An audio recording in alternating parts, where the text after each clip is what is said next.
Salut, salut. Et oui, c'est Rebecca, toujours là pour le défi lecture de la Bible de l'aurore au crépuscule. On lit la Bible de la Genèse à l'Apocalypse, 10 minutes tous les jours. Donc, tu peux nous rejoindre. C'est vrai qu'on a commencé depuis août 2022. Là, on est dans Ésaïe. Mais même si tu as raté tout le début, c'est pas grave. Il y a encore beaucoup de choses après Ésaïe. Il y a tout le Nouveau Testament. Donc, tu peux nous rejoindre sans problème. Merci Seigneur parce que ta parole, elle est vivante, elle est puissante. Merci parce que tu nous parles à chacun dans nos réalités personnelles à chacun. Merci Seigneur parce que tu bénis tous ceux qui sont avec moi, qu'on puisse garder la motivation jusqu'au bout et vraiment qu'on puisse comprendre Seigneur, que ton esprit puisse parler à nos cœurs au nom de Jésus. Amen. Alors, on continue. Ésaïe 29, verset 5.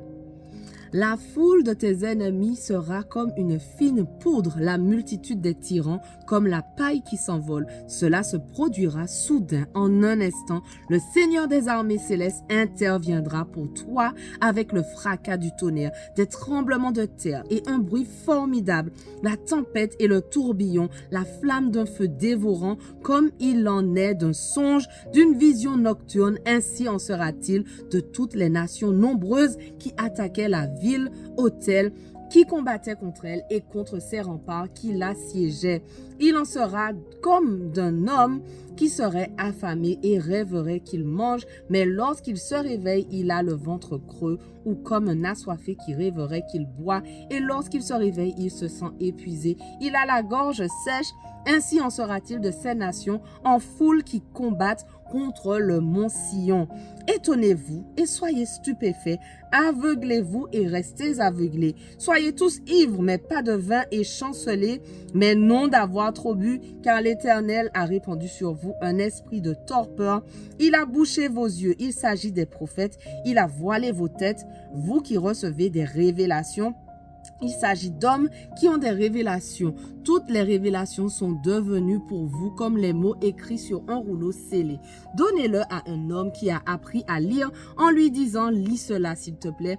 Et il vous répondra « Je ne peux pas le lire, le rouleau est scellé ». Donnez-le à quelqu'un qui n'a jamais appris à lire en lui disant « Lis cela s'il te plaît » et il vous répondra « Moi, je ne sais pas lire ». Le Seigneur dit encore « Ce peuple se tourne vers moi, mais ce n'est qu'en parole. Et il me rend hommage, mais ce n'est que... Mais c'est du bout des lèvres, car au fond de son cœur, il est bien loin de moi, et la vénération qu'il me témoigne n'est faite que de règles que des hommes lui ont enseignées. À cause de cela, j'étonnerai ce peuple par de nouveaux prodiges, des actes extraordinaires. La sagesse des sages sera anéantie, l'intelligence fera défaut à ses intelligents. Malheur à ceux qui s'ingénient à cacher leurs desseins à l'Éternel et dont les entreprises se font dans les ténèbres. À ceux qui disent « Qui peut nous voir? Qui nous remarque ?» Allez-vous inverser les rôles? Allez-vous prendre le potier pour l'argile pour que l'ouvrage dise à celui qui l'a fait « Je ne suis pas ton œuvre » et que le pot affirme au potier qui l'a façonné « Tu ne sais pas ce que tu fais ?» Encore un peu de temps et le Liban sera transformé en verger et le verger sera semblable à la forêt. En ce jour-là, les sourds même entendront les paroles du livre et sortant des ténèbres et de l'obscurité, les yeux des aveugles verront. Oui, grâce à l'Éternel, les humbles se réjouiront de plus en plus. Les plus déshérités des hommes exulteront de joie grâce au Saint d'Israël, car les tyrans auront tous disparu et les moqueurs ne seront plus, et tous ceux qui sont aux aguets pour commettre le mal seront éliminés. Ceux qui condamnent les gens par leurs paroles, ceux qui tentent des pièges aux juges dans les tribunaux, ceux qui perdent le juste sans aucune raison, oui, tous disparaîtront. C'est pourquoi l'Éternel qui a racheté Abraham dit à la communauté de Jacob, Jacob n'aura plus honte désormais et son visage n'aura plus à pâlir. Lorsqu'ils verront tout ce que j'aurai accompli au milieu d'eux, ils me reconnaîtront pour Dieu. Ils me vénéreront comme étant le Saint de Jacob. Ils me redouteront, moi le Dieu d'Israël. Ceux dont l'esprit s'égare apprendront la sagesse. Ceux qui sont mécontents recevront instruction. Ésaïe 30. Malheur aux fils rebelles, déclare l'Éternel, qui forment des projets où je n'ai pas de part, qui conclut des traités contre ma volonté pour ajouter ainsi un péché à un autre. Ils s'en vont en Égypte sans m'avoir consulté pour se mettre en sécurité auprès du Pharaon et pour chercher refuge à l'ombre de l'Égypte. Le refuge du Pharaon sera sujet de honte. Le refuge que vous cherchez à l'ombre de l'Égypte vous plongera dans une grande confusion. Oui, vos ministres sont déjà à Tsoan et vos ambassadeurs parviennent à Anès, mais tous seront honteux à cause de ce peuple. Il ne leur sera d'aucune aide, d'aucun secours, d'aucune utilité, mais il fera leur honte et leur fera perdre la face. Menace au sujet des bêtes du Négev.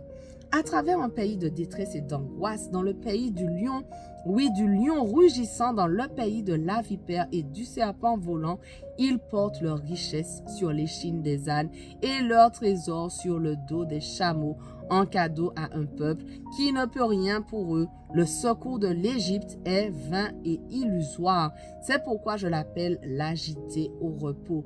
Viens maintenant, grave cela en leur présence sur une tablette, inscris-le sur un document afin que cela serve de témoin pour les jours à venir et à toujours, car c'est un peuple révolté, que ce sont des fils trompeurs et qui refusent d'écouter la loi de l'Éternel, qui disent aux prophètes, ne prophétisez pas, et à ceux qui ont des révélations, cessez de nous servir des révélations vraies.